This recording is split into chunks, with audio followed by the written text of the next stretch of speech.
In this topic, we will discuss about the structure of molecule. How molecule is formed? Molecule is formed by the combination of atoms. जब different atoms और same atom मिलते हैं तो बनाते हैं आपके पास एक molecule. लेकिन वो मिलते कैसे हैं? उनके मिलने के दरमियान में क्या चीज है जो उनको जोड़ के रखती है, उसको हम कहते हैं केमिकल बॉन्ड. इस तरह से हमारे पास जो एटम का स्ट्रक्चर होता है, जैसे कि हम उसको डिस्कस कर चुके हुए हैं कि वो राउंड सर्कल में होता है, उसके इर्द गिर्द इलेक्ट्रॉन्स होते हैं और इसके अलावा दरमियान में न्यूक्लियस होता है. इसको हम कहते हैं कि हमारे पास क्या है, एटम है. तो अब डिफरेंट एटम्स या सेम एटम्स जब मिल जाते हैं तो वो क्या बनाते हैं, आपके पास एक केमिकल बॉन्ड या बॉन्ड बनाते हैं और मिलकर आपके पास क्या बनाते हैं, मॉलिक्यूल. तो इनके दरमियान में जो बॉन्ड होता है उसे हम कहते हैं केमिकल बॉन्ड. अब वो केमिकल बॉन्ड के डिफरेंट टाइप्स में से हो सकता है, लेकिन जो हमारे पास इन दो एटम्स को जोड़ के रखने वाली चीज है उसे हम कहते हैं केमिकल फोर्स. अब वो फोर्सेस कौन कौन सी हो सकती हैं, वो वंडरबल फोर्सेस हो सकती हैं. लेकिन अगर मैं बॉन्ड की बात करूँ वो कौन सा हो सकता है, तो केमिकल बॉन्ड के अंदर आता है आपके पास कोवलेंट बॉन्ड, आयनिक बॉन्ड आ जाता है. अब मेन क्वेश्चन अराइज होता है कि हमारे पास एटम को जरूरत क्यों पड़ती है केमिकल बॉन्ड्स बनाने की. वो सेपरेट में अकेला क्यों नहीं रह सकता, वो बॉन्ड्स क्यों बनाता है. इसकी मेन रीजन है कि हर कोई चाहता है कि वो अपने आप को एक स्टेबल पॉइंट पर लेकर जाए. हम अपनी लाइफ में सक्सेस हासिल करने के लिए, अपने आप को स्टेबल करने के लिए रोज पर रोज अपनी स्ट्रगल को बढ़ाते जाते हैं. इतना बढ़ाते हैं कि एक ना एक दिन हम लोग अपने आप को स्टेबल कर लेते हैं. सेम केस है, एटम को भी खुद को स्टेबल करने के लिए कोई ना कोई स्ट्रगल करनी पड़ती है. वो स्ट्रगल नहीं करता, वो ये करेगा कि वो अपने आप को किसी दूसरे के साथ बॉन्ड कर लेगा, वो केमिकली बॉन्ड कर लेगा. वो आयनिक बॉन्डिंग कर सकता है, वो कोवलेंट बॉन्डिंग कर सकता है, मेटालिक बॉन्डिंग कर सकता है. लेकिन इसके लिए हम जो दो चीजें डिस्कस करेंगे जो मेन रोल प्ले कर रही हैं किसी भी केमिकल बॉन्ड बनाने के लिए, वो है ऑक्टेट रूल और डुप्लेट रूल. नेम से शो हो रहा है, ऑक्टेट का मतलब होता है 8. ऑक्टेट रूल ऐसा रूल होगा जिसमें हर एटम की ख्वाहिश होगी कि उसका स्टेबिलिटी पॉइंट होगा कि अपने आउटरमोस्ट शेल में 8 इलेक्ट्रॉन कंप्लीट कर ले. हमारी लाइफ में जो इंसान हमारे लिए इंस्पायरेशन होता है, हमारे लिए हमारी सक्सेस, हमारा गोल वही चीज होती है, वही पोजीशन होती है जो उसने टेक ओवर की होती है. अब वहां तक जाने के लिए हम लोग कोशिश करते हैं, डिफरेंट कोशिशें भी करते हैं, लेकिन कोशिश करते हैं कि हम उसके ही दिए हुए जो उसको उसी को फॉलो करें, उसी के टाइम को फॉलो करें. जैसा कि हम लोग जानते हैं कि हमारे लिए जो हमारी इंस्पायरेशन है वो हुजूर पाक सल्लल्लाहु अलैहि वसल्लम है, तो हम लोग कोशिश करते हैं कि हम उनकी इताअत करें, हम उनकी पैरवी करें. सेम केस है ऑक्टेट टूल के अंदर. जो इसकी स्टेबिलिटी का क्राइटेरिया है वो ये है कि ये अपने आप को स्टेबल करेगा. इसका जो स्टेबिलिटी क्राइटेरिया है वो लास्ट शेल में 8 इलेक्ट्रॉन कंप्लीट हो. जिस एटम के लास्ट शेल में 1 इलेक्ट्रॉन कंप्लीट होते हैं, वैलेंस शेल में 8 इलेक्ट्रॉन्स कंप्लीट होते हैं, उसको जरूरत नहीं है कि वो बॉन्डिंग करे, वो अकेला रह सकता है. हमारे पास ग्रुप नंबर 8 है. ग्रुप नंबर 8 का मतलब है उसके आउटर मोस्ट शेल में 8 इलेक्ट्रॉन्स है. अगर उसके आउटर मोस्ट शेल में 8 इलेक्ट्रॉन्स हैं, इसका मतलब ये है कि वो स्टेबल है, उसको मजीद बॉन्डिंग की जरूरत नहीं है. और उनको हम कहते हैं नोबल गैसेस.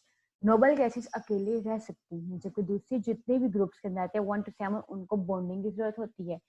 7 ग्रुप की बात करें तो उसमें जो एटम्स आते हैं, क्लोरीन, फ्लोरीन, ब्रोमीन, आयोडीन, एस्पेटिन, उसके अंदर क्या मसला है कि उसके आटोमिक शेल में 7 इलेक्ट्रॉन्स हैं. तो क्या करेगा, वो 1 इलेक्ट्रॉन ले लेगा और अपने ऑक्टेट को कंप्लीट कर लेगा, एज कंपेयर टू कि वो अपने 7 इलेक्ट्रॉन्स को रिमूव करे. क्योंकि 7 को निकालना मुश्किल है और 1 को लेना आसान है. लेकिन अगर मैं फर्स्ट ग्रुप की बात करती हूँ, मतलब सोडियम की बात करती हूँ अगर मैं, तो उसके आटोमिक शेल में 1 इलेक्ट्रॉन है. 1 इलेक्ट्रॉन का मतलब है कि वो 7 इलेक्ट्रॉन लेगा या अपना 1 इलेक्ट्रॉन देके अपने आप को कंप्लीट कर लेगा, अपना ऑक्टेट कंप्लीट कर लेगा. तो प्रेफरेबली 7 लेने से बेहतर है कि वो अपना एक डोनेट करके अपने ऑक्टेट को कंप्लीट कर ले. तो इस तरह से हमारे पास आ जाते हैं डिफरेंट एटम्स आ जाते हैं जिन्हें अपनी स्टेबिलिटी को कंप्लीट करने के लिए, स्टेबिलिटी को अचीव करने के लिए अपने ऑक्टेट को या अपने वैलेंस शेल में 8 इलेक्ट्रॉन्स को कंप्लीट करने की जरूरत होती है. इसे हम कहते हैं ऑक्टेट रूल. यहाँ पे मुझे एग्जांपल नजर आ रही है ऑक्सीजन की और कार्बन की.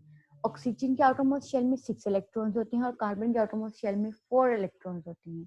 तो क्या करेगा, कार्बन अपने 2 इलेक्ट्रॉन्स एक ऑक्सीजन के साथ शेयर करेगा, 2 इलेक्ट्रॉन्स एक ऑक्सीजन के साथ शेयर करेगा. लेकिन अगर मैं यहाँ पे एक चीज नोट करूँ, ऑक्सीजन के पास इस टाइम कितने इलेक्ट्रॉन्स है, 1 2 3 4 5 6, और ये 2 लिए इसने शेयरिंग करने के बाद कार्बन से.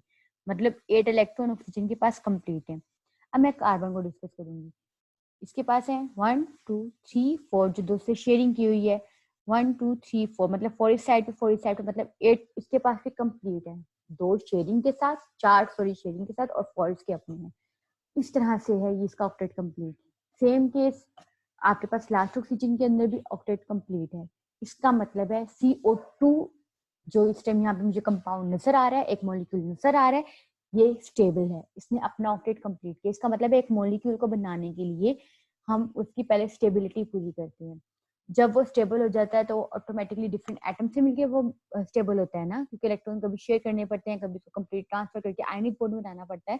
तो ये बॉन्डिंग बनाने के बाद जब वो मॉलिक्यूल जुड़ जाते हैं आपस में, फोर्सेस की वजह से जुड़ जाते हैं, तो उसको हम कहते हैं कि ये हमारे पास मॉलिक्यूल बन गया। इसके अलावा हमारे पास होता है एक डुप्लेट रूल।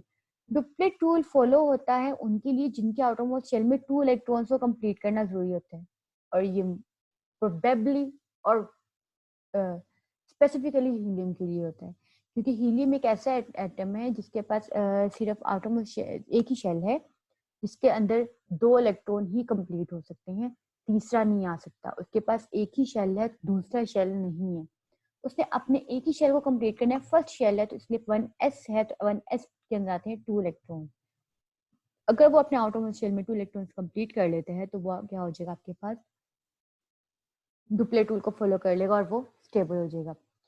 हीलियम के अंदर क्या होता है, 2 इलेक्ट्रॉन्स होते हैं, 2 प्रोटॉन्स होते हैं और 2 ही न्यूट्रॉन्स होते हैं। इस तरह से आज हमने जो डिस्कस किया है उसके अंदर है मॉलिक्यूल क्या होता है, जो डिफरेंट एटम से मिलकर बनता है, सेम एटम्स भी हो सकते हैं। और उसके बाद हमने डिस्कस किया केमिकल बॉन्ड या केमिकल फोर्सेस। वो फोर्सेस जो 2 एटम्स को जोड़ के रखती हैं वो केमिकल फोर्सेस होती है, और वो बॉन्ड जो 2 एटम्स के दरमियान में बनता है जब वो आपस में जुड़ते हैं तो उसे हम कहते हैं केमिकल बॉन्ड। अब हमें इसकी जरूरत क्यों पड़ती है, क्योंकि हमारे पास हम हर एटम में स्टेबिलिटी को अचीव करना होता है। इसलिए क्या होता है कि वो ऑक्टेट रूल या डुप्लेट रूल को फॉलो करते हैं। ऑक्टेट रूल का मतलब होता है कि अपने आटोमोस्ट शेल में 8 इलेक्ट्रॉन कंप्लीट करेगा, और डुप्लेट रूल का मतलब होता है कि वो अपने आटोमोस्ट शेल में 2 इलेक्ट्रॉन्स कंप्लीट करेगा। Thank you.